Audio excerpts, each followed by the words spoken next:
ನಾರಿ ಶಕ್ತಿ ಅಧಿನಿಯಮಕ್ಕೆ ಜಯವಾಗಲಿ. ನಾರಿ ಶಕ್ತಿ ವಂದನ ಅಧಿನಿಯಮಕ್ಕೆ. ಎಲ್ರಿಗೂ ನಮಸ್ಕಾರ. ಇವತ್ತು ದೇಶ ಹೆಮ್ಮೆ ಪಡುವಂತಹ ಕಾರ್ಯಕ್ರಮ ಆರಂಭ ಆಗಿದೆ. ಕ್ಷೇತ್ರದ ಸಂಸದೆ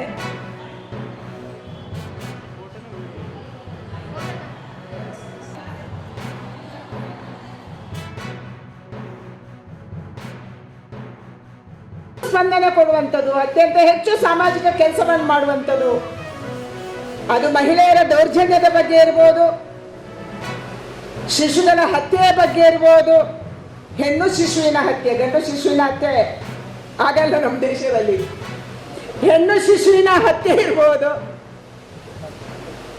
ಅಥವಾ ಡೊಮೆಸ್ಟಿಕ್ ವೈಲೆನ್ಸ್ ಸಂದರ್ಭದಲ್ಲಿ ಇರ್ಬೋದು, ಸ್ಕೂಲಿಗೆ ಹೋಗುವಂಥ ಚಿಕ್ಕ ಮಕ್ಕಳನ್ನ ಅತ್ಯಾಚಾರ ಮಾಡುವಂಥ ಸಂದರ್ಭದಲ್ಲಿ ಇರ್ಬೋದು. ಈ ದೇಶದಲ್ಲಿ ಅತ್ಯಂತ ದೊಡ್ಡ ಧ್ವನಿಯಲ್ಲಿ ಧ್ವನಿ ಎತ್ತಿದವರು ಅಂತಂದ್ರೆ ನಮ್ಮ ದೇಶದ ಮಹಿಳೆಯರು ಮತ್ತು ಹಲವಾರು ಪ್ರಮುಖ ಮಹಿಳೆಯರು. ಪೈಲಟ್ ಆಗ್ತಾಳೆ, ವಿಜ್ಞಾನಿ ಆಗ್ತಾಳೆ, ಮಿಸೈಲ್ ಅನ್ನ ಹಾರಿಸುವಂತ ಸಂದರ್ಭದಲ್ಲಿ ಕೂಡ ಇವತ್ತು ಇಸ್ರೋದಲ್ಲಿ ಮುಂಚೂಣಿಯಲ್ಲಿರುವಂಥವ್ರು ಯಾರು ಅಂತಂದ್ರೆ ಅದು ಮಹಿಳೆಯ ವಿಜ್ಞಾನಿಗಳ ತಂಡ.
ಕಲಾ ವಿಭಾಗದಲ್ಲಿ ರಾಜ್ಯಕ್ಕೆ ತೃತೀಯ ಸ್ಥಾನವನ್ನು ಪಡೆದಿದ್ದೇನೆ.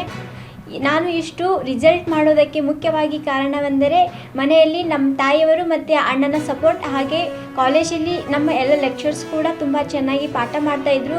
ಅವ್ರು ಯಾವ ರೀತಿಯಾಗಿ ಪಾಠ ಮಾಡ್ತಿದ್ರು ಅಂದರೆ ನಾವು ಏನೇ ಡೌಟ್ಸ್ ಇದ್ದರೂ ಅವ್ರು ನಮಗೆಲ್ಲ ಕ್ಲಿಯರ್ ಮಾಡ್ತಾಯಿದ್ರು ಮತ್ತು ನಮಗೆ ಯಾವಾಗಲೂ ಬರೆಯೋದನ್ನು ಪ್ರಾಕ್ಟೀಸ್ ಮಾಡ್ತಾಯಿದ್ರು. ಪ್ರಥಮ ಸ್ಥಾನ ಪಡಿಬೇಕು ಅನ್ನೋದು ನಮ್ಮ ತಾಯಿಯವರ ಆಸೆಯಾಗಿತ್ತು. ಅದಕ್ಕೆ ನಾನು ಓದಿದೆ, ಇವಾಗಿಷ್ಟು ಅಂಕಗಳನ್ನು ಪಡೆದಿದ್ದೇನೆ. ತುಂಬ ಖುಷಿ